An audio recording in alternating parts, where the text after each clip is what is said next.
The following is a special presentation of Tony Curry Radio. From hot dogs to cool kitties, this is Darkside of the Pooch. Welcome back to another Darkside of the Pooch. I'm Tony Curry. You're listening to Tony Curry Radio Network. This is our podcast network. Of course, you're watching it right here on our YouTube channel, more than likely. That's Dr. Reb on the left-hand side of the screen. He is the man, the myth, the legend right there at the Rossbridge Animal Hospital. He owns the joint. He moved out there. How long have you been out there? 6 years? 7 years?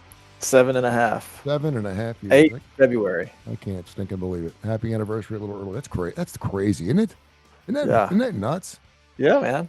You know, like, I don't know, like it really puts things into perspective. Like, I'm relatively still young, 41, but you start looking at what you've done, like what's in the rear view, and you think, I've been out of school for 15 years, about, and then we opened this place, but it's like, man, I could be like a third of my career could be in my rear view.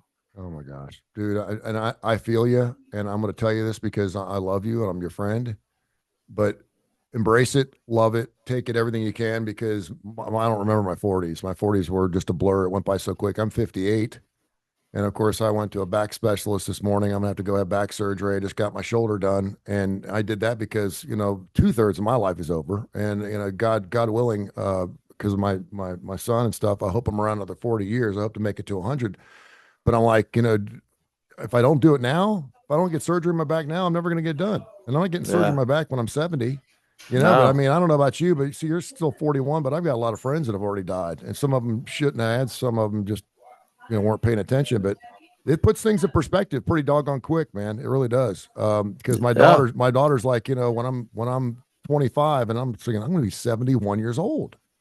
And then I think, well, hell, Sammy Hagar can do it. Why can't I? You know what I mean? Hey, by the way, Mick Jagger, buddy. Did you see who announced today a new residency in Las Vegas? By the way, Sammy Hagar is starting a residency out to the Sphere. He's going to be out there late April, early May for like 18 shows or something like that.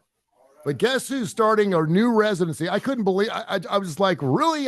Because you think of residencies, you think of U2s and Led Zeppelins and Rolling Stones and the Scorpions. No, the Scorpions are coming out to celebrate their first that album, Love at First Bite, the one with the girls on the thing. She's got the tattoo on her thigh, and she's got the bite, and she's biting a lip. Had Rocky Like a Hurricane on it. That album is celebrating its 40th birthday, and so to celebrate that in that album, Winds of Change, Tease Me, Please Me, No One Like You. They had some good songs, but they're doing a residency, Scorpions, and I'm thinking to myself, what kind of person would go to Vegas to see the Scorpions? I mean, what's the venue? Where are they playing? Do you know? It's at the MGM.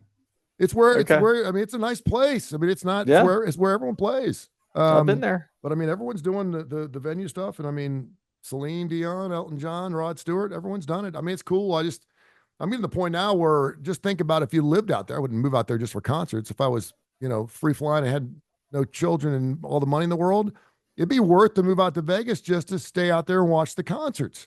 Man, Vegas would be a great place to live and I don't know anything about the industry, but if you're like one of these casino bigwigs or something, like high up in management or something, and you're pulling a good salary and you can afford to live in that town. Well, Kip Keeper, my buddy who does the show with us, the starting lineup, his son is the chief editor for the Las Vegas Sun out there.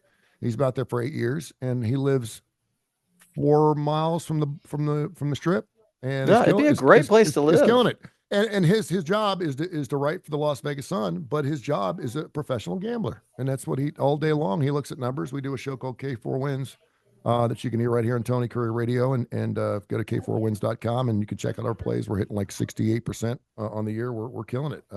But yeah, that's what he does for a living, and he plays 20 or 30 ball games a day, and that's how he makes his money. And he gets it done. I've got a client who is her son is young, and his degree is in like hotel management or something, but he's an incredible poker player, and he travels around, and when new casinos open, he goes to them and he plays poker, and he takes all the suckers' money. There you go. That's what he does. She came in the office the other day and she was like, I was like, hey, how's it going? How are the kids? And she showed me pictures of her son who's just, tooling around Dubai right now. Yeah. Just I'm like, goodness gracious. Well, that World Series of Poker, just exploded about 10 years ago, and there's a lot of kids that and it sounds like it's a dream, but we also got 18-year-olds that got 23 million followers who are making $1 million a year on the internet. You know what I mean? I mean, it's just a different life now. It's just a different world. Hey, make it while you can. Yeah, do it. Get after it. Great to have you on. Happy holidays. We're recording this show here the Monday of Thanksgiving. So I greatly appreciate you coming on and getting after it. We got a bunch of things to get into here as we get into our Horn of Plenty, 208-0301. If you need any boarding or anything else like that, or simply to go in and see Dr. Rab. I was going to tell you my Rainer, I took him on a 7-mile hike yesterday. It wasn't really not a hike. It was out near River Chase. And we just walked around this lake a bunch of times.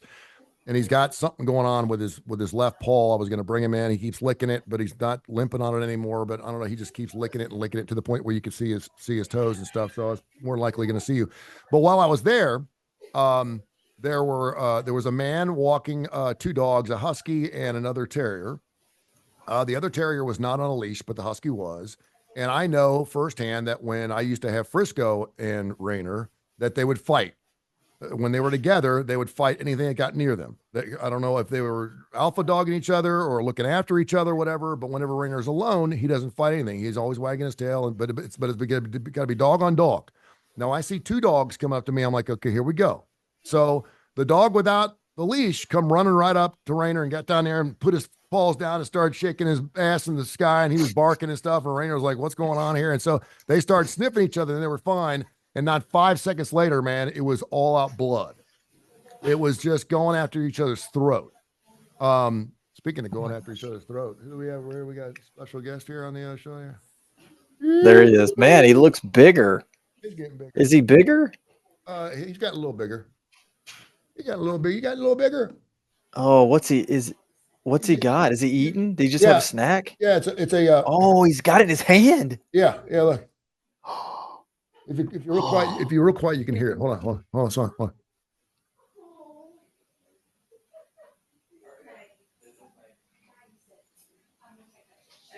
Take it. Oh, dropped on the floor. It's right there by my left foot. Yeah. Those are called vegetable rings. Yeah, it looked like a little Cheerio. Huh?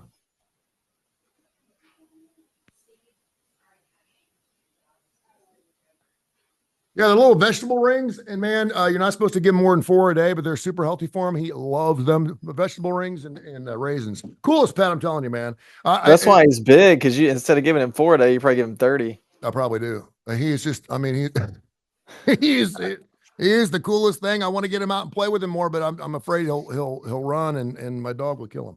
Anyway, so the dogs go after each other, and I just had surgery on my right shoulder. So I dig in, I grab his dog by the collar, I grab my dog by the collar, and I pull them apart, and the one gets away from me. He bit my wrist. The little one? Which one's causing the problem? The terrier, the other, his dog. Rain was just sitting there, and he just went straight for him. And just after he sat there and barked a little bit, and then he just went after him, and they started fighting, of course, and then Rainer started fighting him back. And so bit me, and I pulled him apart, and the other guy's like, whoa, hey, he's never done that before. I don't know what the heck's going on. And I said, man, whenever I had my 2 dogs, we always stayed away from one dog because they always got in fights. He goes, I've never seen my dog react like that. And he put him on a leash. And I was like, thank you. And, I'm sitting there, I got blood on my wrist. I'm like, whatever. So let me ask you this. Will dogs, first of all, what are they doing? Why are they doing it? I know there's 2 dogs, so I'm assuming one's trying to show off for the other, or they're trying to protect the other one. And so I could probably answer my question there. The other thing is, if I just let them go, what would happen? Oh, so survival of the fittest. I mean, would they fight to the death? No, I don't think so. I don't think that your dog would do that. I don't know the other dog, but I feel pretty confident that Rainer would have eventually pinned him, and then the other one would have just given up, and run off. Rainer would have let him up. But I don't, Rainer's he's not a killer. I think that he would have gotten the dog to submit, and the dog would have run off. Well, I would have loved to seen it because I'd love to see my dog in a cage match, but I wasn't going to see him get but at the same time, I didn't even think about sticking my hand in the middle of it. I didn't. No, you shouldn't. You shouldn't because then you'll have a problem. You'll get Yeah, bit. and I was like, I'm not gonna watch these two because it was on. But I always thought to myself, should I just let him go? Because I talk about Merrill Pizitz, the Pizitz family used to live behind me, Oh and yeah, yeah. he had 3 or 4 dogs, and he'd leave them in this room, and Freddie dog used to get away and used to go down there, and then Lizzie used to get away too. And whenever she'd run over his yard, he'd let her in his house and he just put her in that room with those dogs. And it was like Fight Club. Yeah. And I was like, "Where's Lizzie?" He's like, They're working it out. They're working it out. You can hear and you hear things falling off the walls and stuff like that. And then you'd open the door and they come out and they'd want to be licking its side and be bleeding. And he's like, "They're fine." And then they're all good. It's like Did they just need. did he have some interesting animals too, or did he have a turtle, He had now. or was that his wife? Is that his wife? No, I've never shared this story. But my son is here, and he will stand by me on this thing. But we were in my backyard late evening, so the trick of my eyes could have been playing with me. But when Santo said he saw the same thing, I was like, okay. I saw one of his helpers. It looked like a Latino man with something on a leash that was walking on its back hindquarters, but then it would go down to its front and go back up again, much like maybe like a bear would. You think it was a kangaroo? It had a distinguished looking snout. It was brown, and there were 3 of them, and they were chained together. And I looked at Santo and I said, "Do you see what I'm seeing?" He goes, "Yeah." And I said, "What in the hell is that?" And he goes, "I have no idea." And whatever it was, it would go up on its, and it was about maybe the size of Rainer, about 50, 60 pounds, 3 of them. And they had chains between them. And I looked, and as soon as I said it, he took a left and walked back into the woods onto his land. And so when I saw him one time, I said, "Do you have any strange, weird animals?" And he's like, "Oh, I got foxes and rabbits and stuff like that." "What do you mean?" I said, "Like anything you keep." He said, "No, I got my horses and my dogs." And I said, "Really?" I said, "I saw something here one night." And he's like, "You got to stop drinking." And I said, "Well, my son," I said, "My son was with me and he saw the same thing. We talked about it. We know we saw something. It was either a bear or an anteater or something funky. Something, 2 things got it on, and they're living at his place." I'm just saying. Alabama has some very lax laws in the animals that you can possess. Oh yeah. Speaking of lax laws, one of our sponsors here, Sasquatch Toys and Comics, 60s, 70s, 80s. They got the comics still in the wrappers. They got unopened Legos. They've got Star Wars stuff, all kinds of unbelievable Evil Knievel toys. You name it. They got it from the 60s, 70s, and 80s. It's great. It's right down the Citation Court. Great for the holidays, for Christmas. Go down there. As a matter of fact, I'm going to have Seth on the starting lineup coming up here in a couple of weeks on ABC 3340. But he has put Ed's Pet World, the business is still open, but he has put the building up for sale. We don't really know what that means. I don't know if someone's going to buy it and keep the business open. We hope they do because it's been around for 40 years. But you want to talk about exotic pets. They obviously have to abide by the law. I think that's one of the reasons why maybe, and I can't speak to this because it's his business, but it's become increasingly more difficult to own exotic pets, not only here in Alabama, but also this country because of the anaconda issue we have down in Florida, because of our deer population, because of wild crocodile. I mean, people have gotten these exotic animals. Where is it in Maryland? Where the monkeys? What was the place where all the monkeys got free? No, I remember what you're talking about, but I don't remember the place. Just happened a couple of weeks ago. I thought it was in Pennsylvania, but I could be wrong. I don't remember. Hold on. Monkeys run free. Hold on, I'll find out what's going on here. 4 monkeys remain free nearly 2 weeks after dozens escape. South Carolina compound. Oh, I was way off. You were closer than I was. There were 43 that escaped. That breeds them for medical research. Rhesus macaws. Yeah, we talked about that. I remember we talked about this on the show, I think. I can't believe they got 39 of them back. Yeah. I mean, if you let a monkey go in the woods, I mean, they trap them and stuff, and obviously they're research monkeys, so they probably know what they like to eat and stuff like that. But I mean, to me, monkeys can be tough. They're tough. Yeah, like, I mean, unless they tough know to capture, and they know how to get you. Yeah. What would you do if you're sitting in your car at work and you're, about ready to call the wife and tell her you're on the way home, and a monkey comes running across your parking lot. What would you do with it? I mean, if it came up to you and it seemed to be domesticated, in what case? What would you do with it? I would crank the truck and go home. I would not engage the monkey. You would not engage the monkey at all? I would not engage the monkey. I am very risk averse. Lila says she wants the monkey. If you get the monkey, I've seen the movie out. Little ones. Yeah, she wants I've seen the movie Outbreak. Oh, dude, I don't want to deal with that. I don't want to be the person that causes the humanity. Hold on, spiral. Yeah. I'm in the middle of a show. What you got? Tell them about the close call I had. Oh, I will. Yeah, my son and I went for a walk and hit a close call. I almost got hit by a tree truck.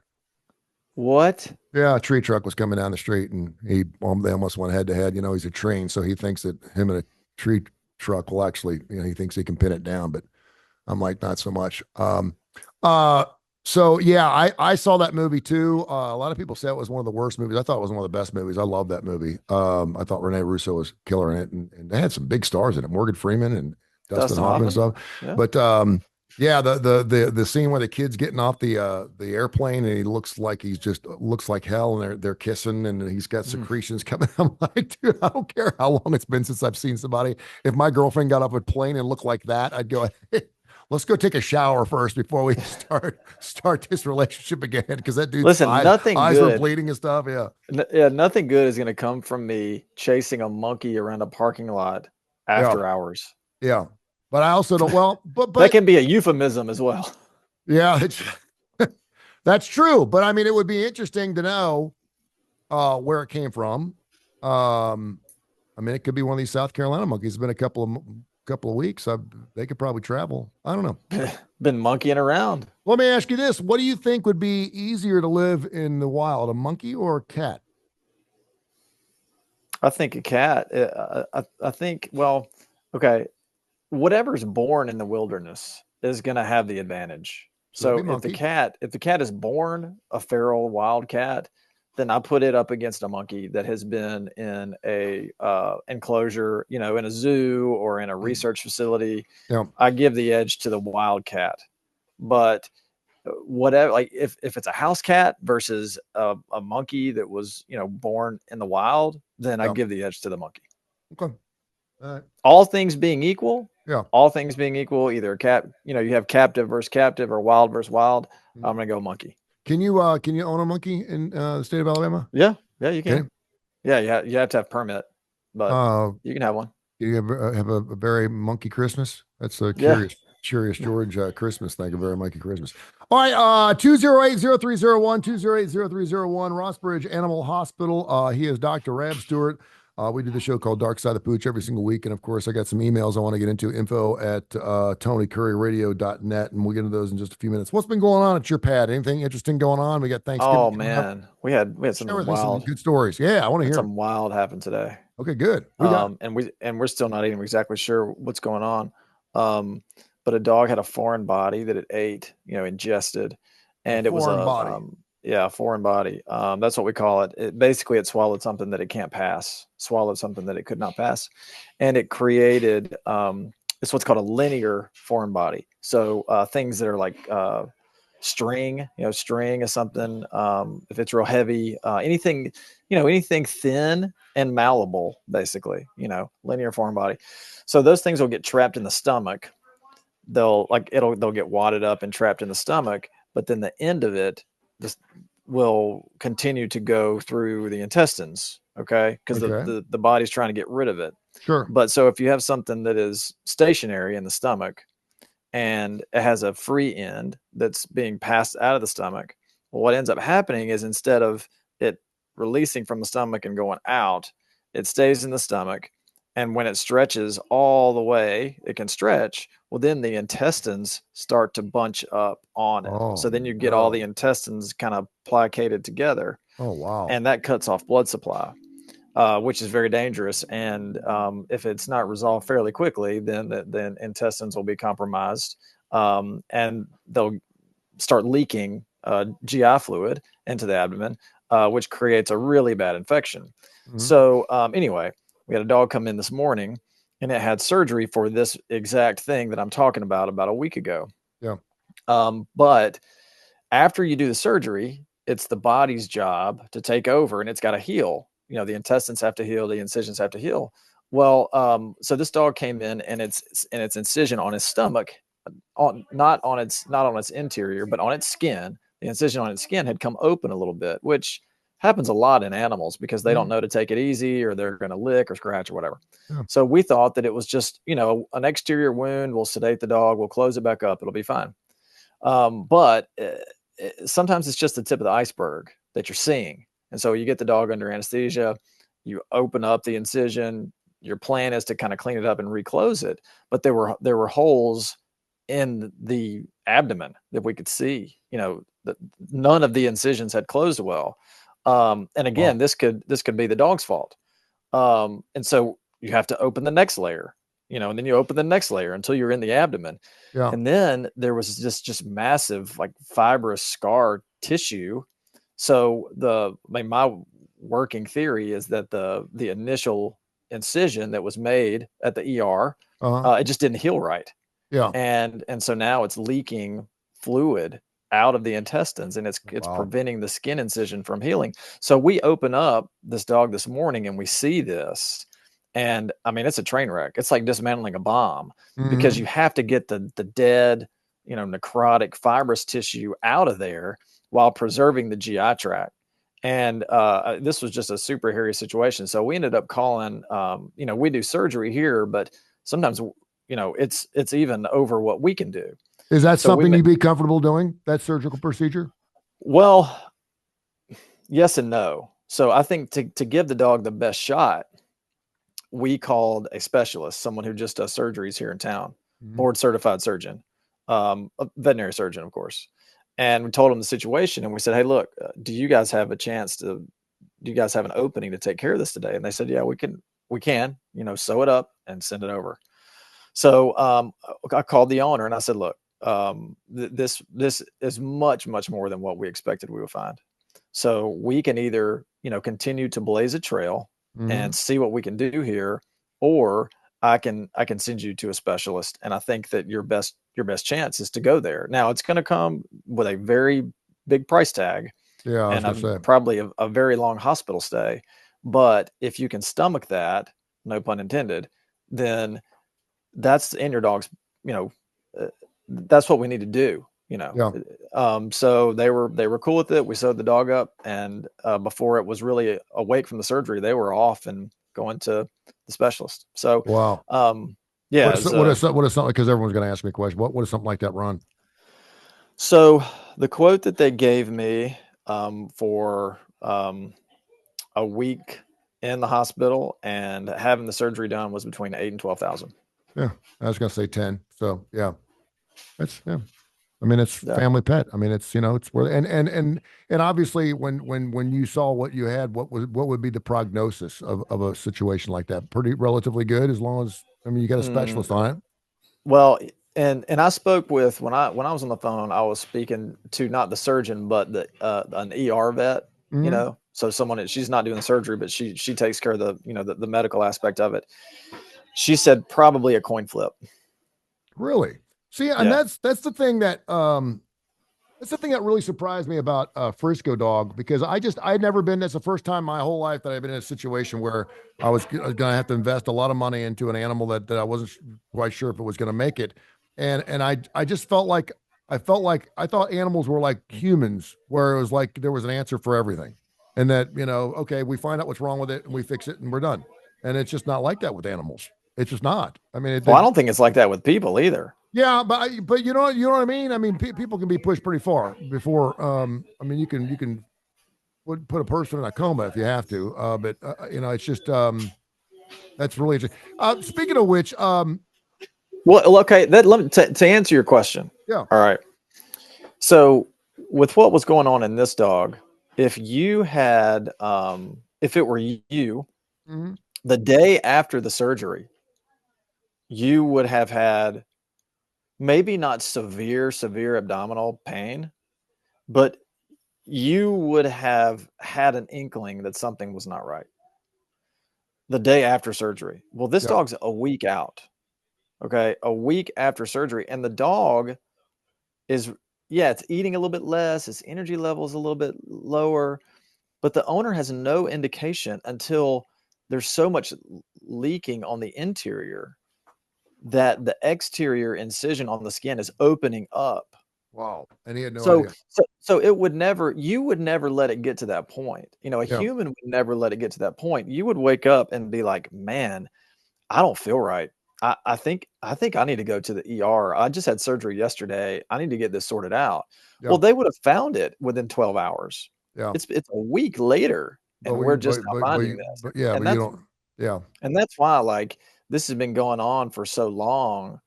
So I mean, so much just gets wrecked in That's that time crazy. period. And that's why the prognosis is not good, because the dog the day after surgery can't be like, "Hey, mom, I don't feel good. Yeah.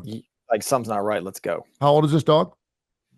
Man, off the top of my head, I don't remember, but I think it's maybe 3 or 4 years old. You know, it's amazing to me. It seems like too is for a human, you find it, you kill it, and you move on. With an animal, not kill it. You know what I mean? Get rid of the Yeah, fix it. disease or whatever, fix it. With an animal, it seems like there are so many different um, intangibles or what's the word I'm looking for? Variables. Variables or things it could turn into. Like Oh, yeah. like something incredibly small can just turn into an absolute firehouse in the course of a couple of days if it's not treated correctly. Oh, man, I'm telling you, like, there was nothing. This thing was so far down the line that we were having a hard time with our anatomy. Yeah. Is that part of the stomach, or is that the body wall? Or, I mean, and when it's that far gone, Yeah. I mean, it looked like it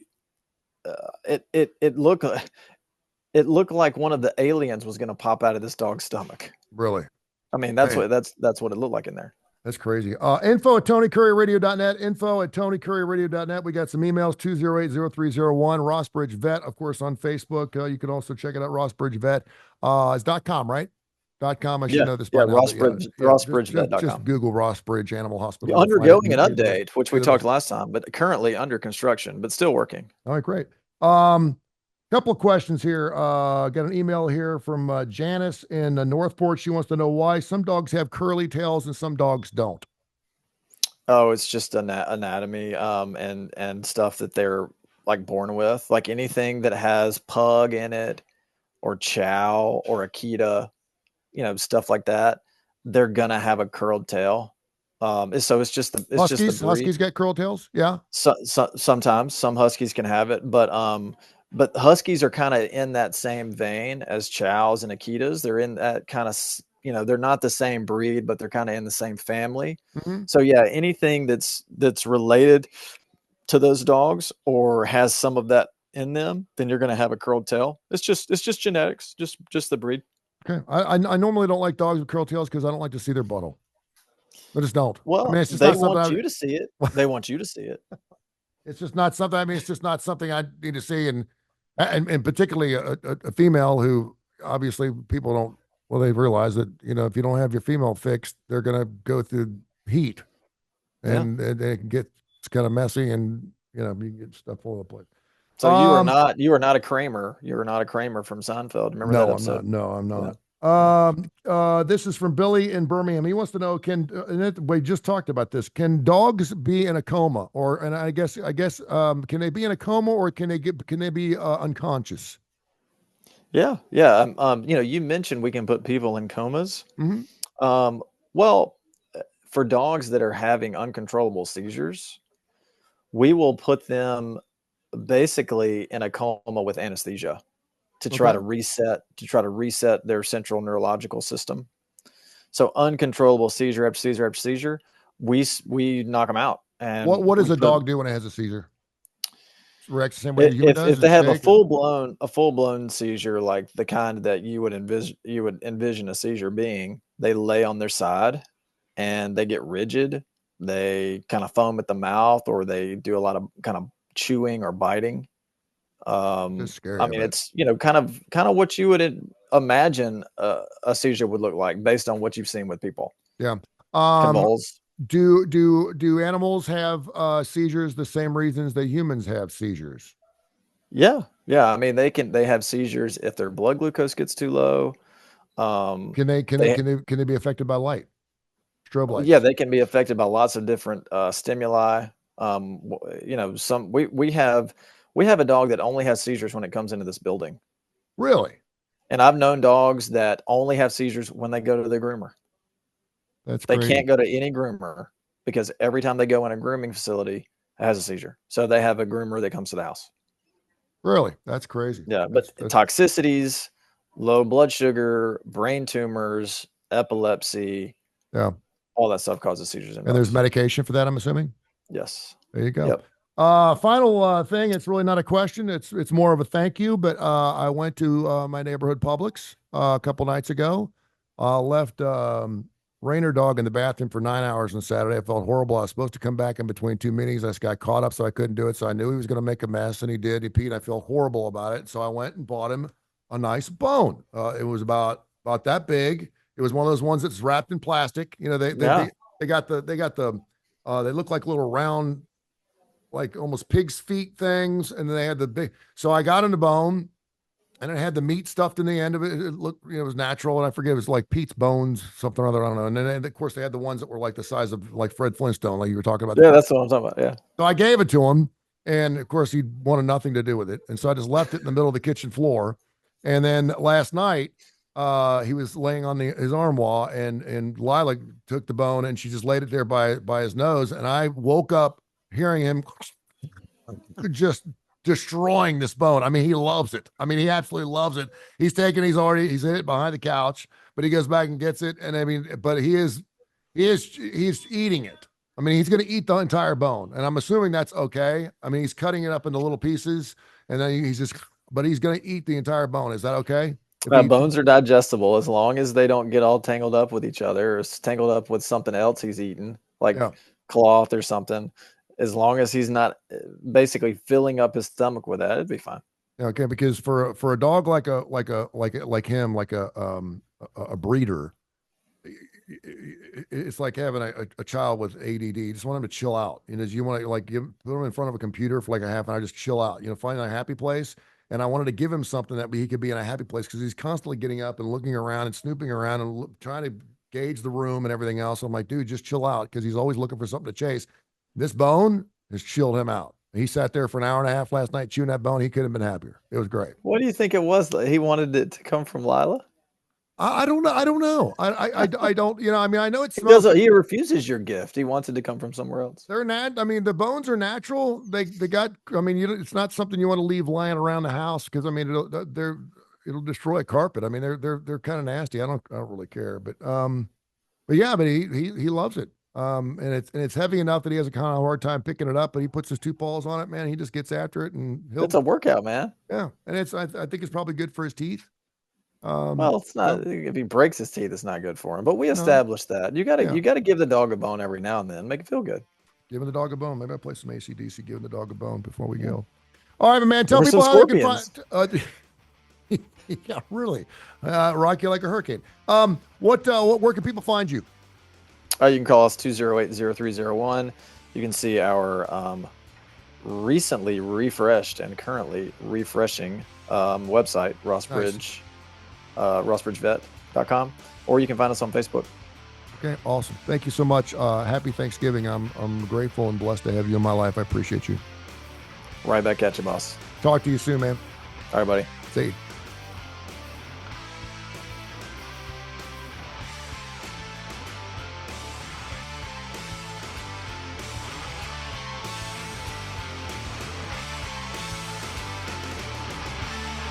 This has been a special presentation of Tony Curry Radio.